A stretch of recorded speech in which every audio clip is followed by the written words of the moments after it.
Hello दोस्तों, आपके NDA, air force, navy के सपने को करने साकार एक बार फिर आपके बीच आ गए हैं मिस्टर पिंटू कुमार। नमस्कार, सलाम अलैकुम, सत श्री अकाल एंड सभी भाइयारा राम राम। मैं पिंटू कुमार प्रतियोगिता भारती ऑनलाइन प्लेटफॉर्म से आप सभी दोस्तों का एक बार फिर स्वागत करता हूं। पिछले वीडियो में हम लोगों ने मैथ्स के बारे में कुछ जाना था कि मैथ्स को दरअसल हम लोग किस तरीके से पढ़ें तो आसानी से हम मैथ को समझ सकते हैं।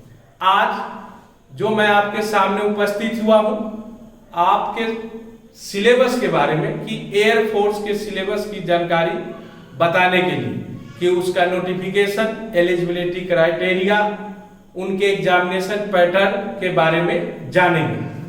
तो सबसे पहले मैं आपको बता दूं कि एयरफोर्स जो एग्जाम कंडक्ट करती है वो साल में 2 बार करती है, एक जनवरी में और दूसरा सितंबर में। ये जो एग्जाम होते हैं वो आपके ऑनलाइन मोड में होते हैं और पहला जो जनवरी का नोटिफिकेशन आता है वो मार्च में 15 से 30 मार्च के बीच में, और जो सितंबर में आता है वो आपके जुलाई में पेपर होते हैं। तो चलिए हम आपको डिटेल से बताना शुरू करेंगे कि एग्जामिनेशन पैटर्न क्या होता है।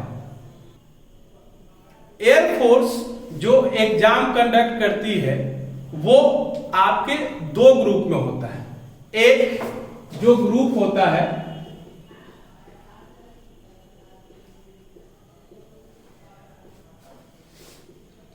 एक्स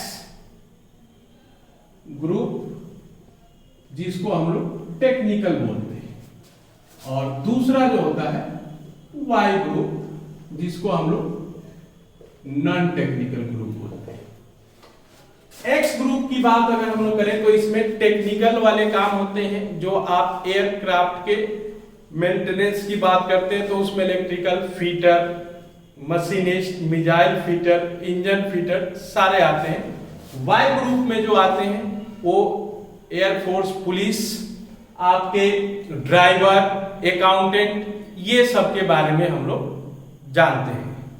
तो हम लोग अब सबसे पहले हम लोग जानेंगे कि उसका सिलेबस क्या होता है।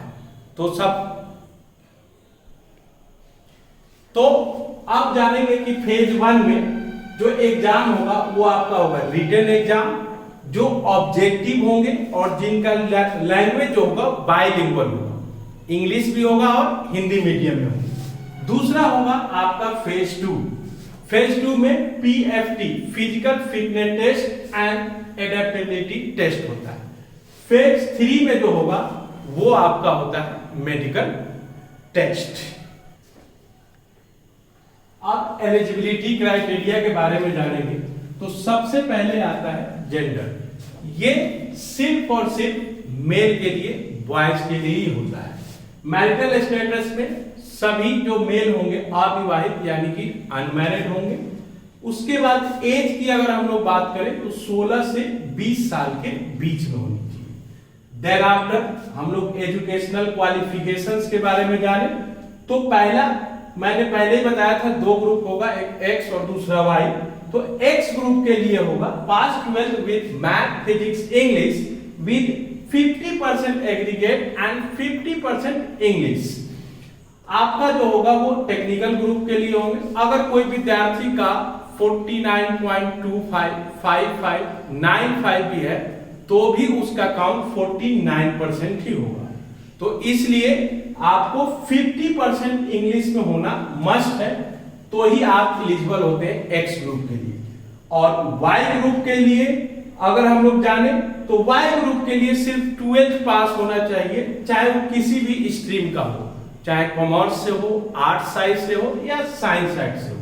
और साथ में इंग्लिश में भी उसको 50% मार्क्स होने चाहिए। ठीक है,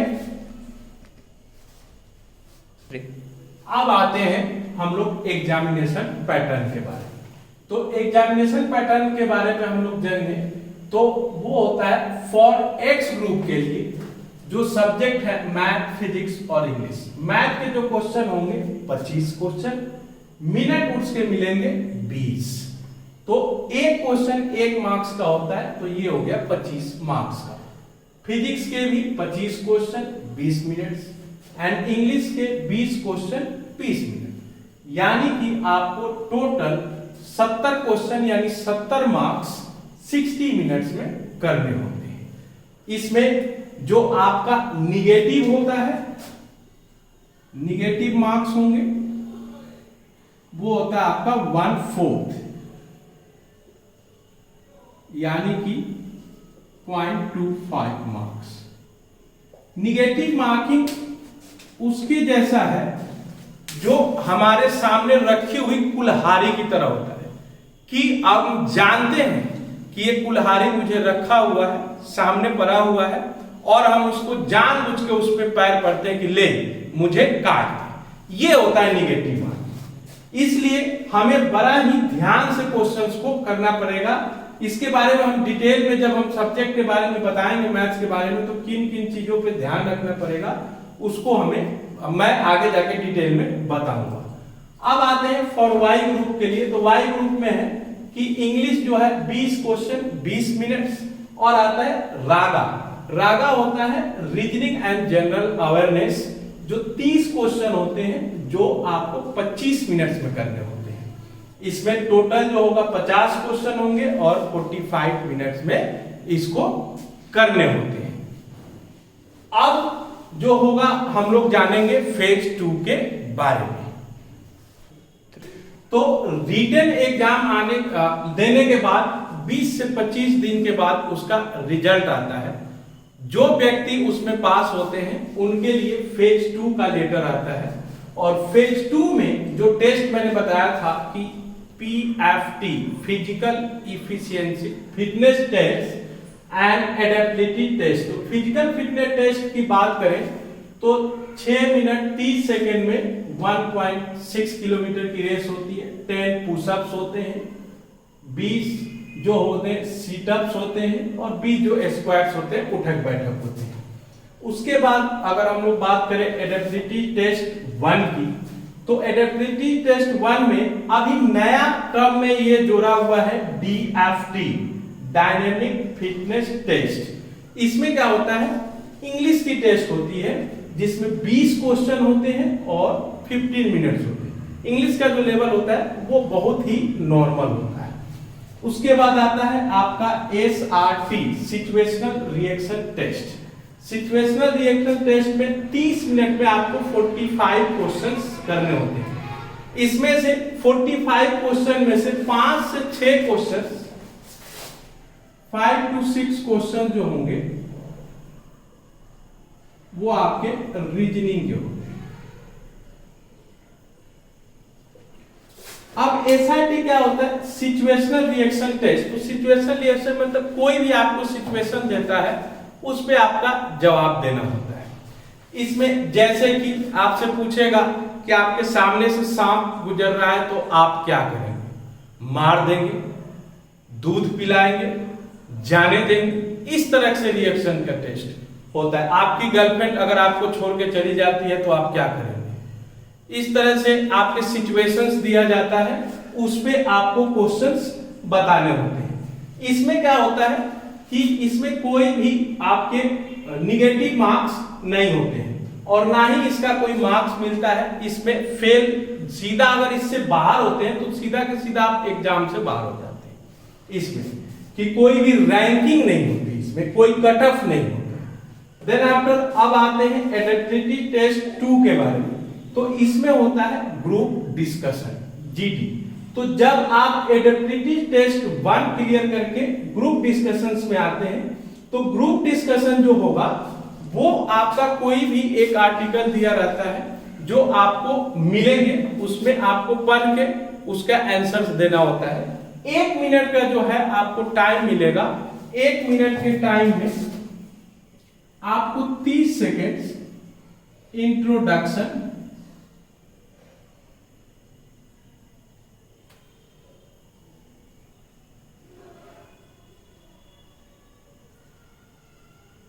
देना होता है।